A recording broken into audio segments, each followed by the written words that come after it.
If you've been following the troubles of the Indian rupee, you will know it is at a historic low. You will also know that this is not the first time that something like this has happened.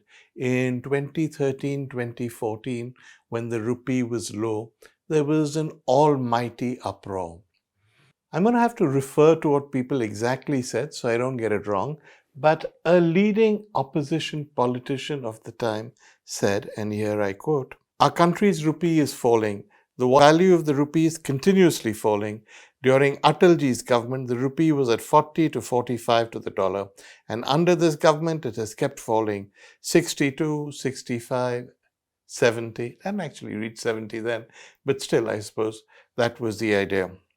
Now, you don't get any prizes for guessing who that opposition politician was. It was the then Chief Minister of Gujarat and our current Prime Minister, Narendra Modi.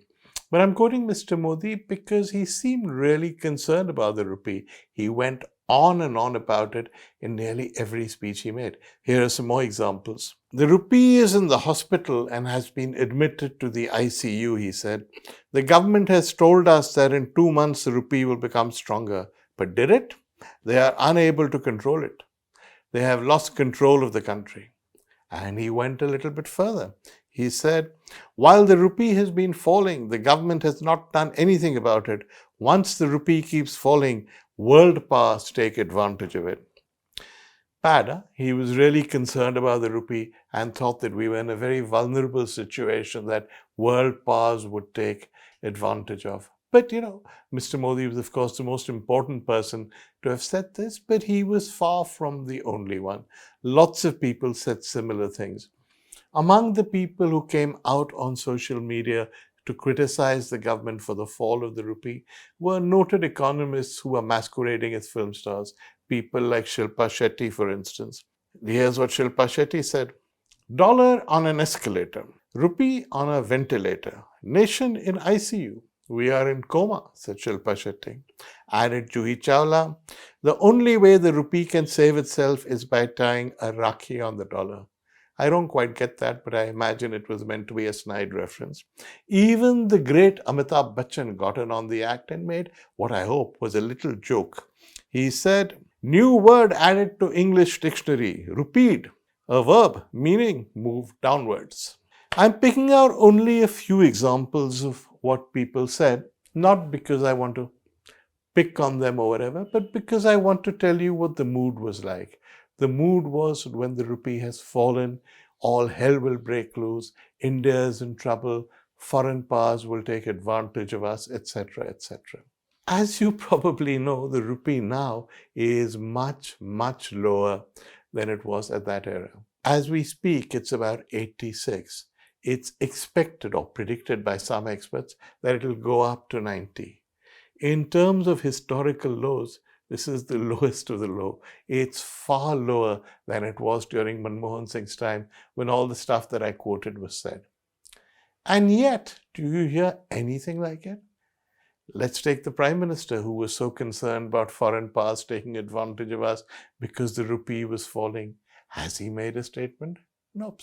Have any of his ministers even come out to try and reassure us? I remember when the uproar first began during Manmohan Singh's time, they tried to explain that the dollar has got stronger, that the rupee has not only got weaker, that there is a global economic crisis. Various explanations, some of which I'm sure were bogus, some of which may have had something to them, were made. We didn't believe them, of course. We believed Mr. Modi, we believed Amitabh Bachchan and all the critics. What's interesting this time around is A, that the government has offered no explanations. We're just being left to fend for ourselves. The IT cell has its own theories, but I doubt if they're as great economists as, say, Shilpa Shetty. What about the economists who run the government? What about the finance ministry people? Nope, no explanations are forthcoming. What about the guys who tweeted last time, who were so outraged, who were so upset about the fall in the rupee value? Not a cheep out of them. No tweets about the falling rupee.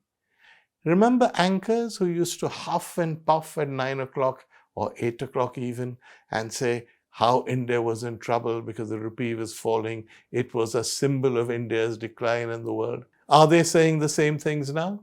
Not a chance. They're not even mentioning it. Look at the newspapers. How often do you see the collapse, and that's the right word, the collapse of the rupee on page one? Hardly ever, and only in a few newspapers, even when it's mentioned. Now, my point is not that something terrible is happening to the rupee, which it may be, it may not be. There are various explanations for what's happening. Part of it, at least over the last month or so, has to do with the strengthening of the US dollar because people think the economy in the US will strengthen once Trump takes over. It's possible that that accounts for part of it, but it doesn't account for the drop all the way to 86. Even so, there are advantages to the rupee. It could make our exports more competitive. And lots of people have made a fortune. If you're a politician or if you're a businessman and you've stashed your money abroad in foreign exchange, hey, you've made millions of rupees from this effective devaluation. Likewise, if you're an NRI and you send money home to your parents, the rupee value of what you send has now gone up.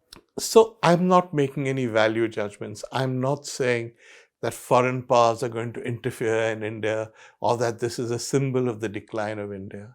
All I'm asking for is a little consistency. If you believed, as some people clearly did in 2013 and 2014, that the fall of the rupee when Manmohan Singh was Prime Minister was terrible and a tragedy, why aren't you saying the same thing now? It's in much worse shape than it ever was then. Okay, maybe politicians can't be consistent. It's not their business. They will say what suits them when it suits them. But what about all the others? What about all the celebrities? What about the movie stars? What about the television anchors? What about the editors? How come not one of them is saying the same kind of thing? You can be cynical and you can say maybe they're frightened and they weren't frightened when Manmohan Singh was Prime Minister, that they were tigers then, they're little mice now. Maybe, maybe not. I am not the one to point any fingers at anyone or come to any judgments. All I'm telling you is, don't you think it's a bit odd that when Mr. Modi warned us that India was in trouble because of the decline of the rupee, nobody's saying that any longer? 2013 was one story and today is quite another. Now, I see the silence about the rupee as part of something bigger. There's a silence also about what's happening in the stock market. The stock market today is at a low compared to where it was a few months ago. Many people will tell you it's at the low because foreign institutional investors are taking their money out of the Indian stock market. They're doing this, some will say, because China is more attractive. Some will say they're doing it because they don't have that much faith in India. I don't know. That's for economists to answer. But it is happening. There's no real getting around why it's happening. And because money is leaving India, it affects the rupee and it affects the stock market. But you know who it affects the most? It affects the middle class. The middle class are people who like to travel, and travel becomes prohibitively expensive because the rupee collapses. They like the odd luxury, some of which are imported, and those become more expensive. They worry about the stock market because normal savings don't keep up with inflation.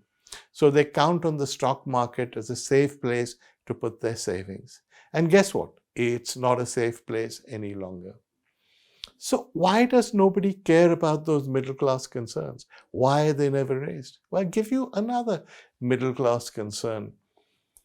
Do you know what proportion of Indians pay income tax? It's 2%. That's right, 2%. If you look at the proportion of Indians who buy fancy things, cars, whatever, it's much more than 2%. But only 2% of us are law-abiding enough to pay income tax. A large figure, proportion of that figure, maybe the majority, are salaried employees, people who have no choice. Income tax is a deductive source. Business people have ways of concealing their income. What does that 2% get in return? It gets very little. We're now in a situation which is unparalleled, where profitable companies who pay corporation tax on their profits actually pay less.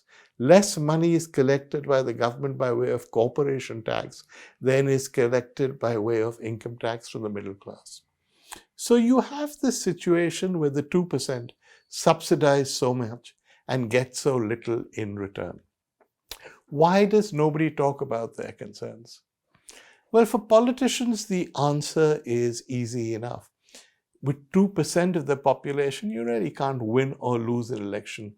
So the middle class doesn't matter that much electorally. And plus, if you speak up for middle class concerns, if you say it's hard for people to travel, if you say the goods people want to buy are more expensive, if you say the stock market is in trouble, people will say you're pro-rich. So politicians steer clear. They want to seem pro-poor. In reality, of course, they're pro-rich. They are pro-super-rich. But that will be described as being pro-growth, not pro-rich. That's how politicians talk. So where does that leave the Indian middle class? It leaves the Indian middle class worrying about the rupee. It leaves the Indian middle class worrying about savings, about the stock market, about the huge amounts it pays as income tax. And it leaves us wondering, what kind of India are we living in? There was an India 10 years ago when anything like this provoked a national uproar. Now, much worse has happened. The rupee is at a much lower level than it ever was then, and nobody says a word. There's only one real answer to what the conundrum is, and that answer is the middle class is on its own. Nobody really cares what it thinks. It's got to make its own way, and no one will help.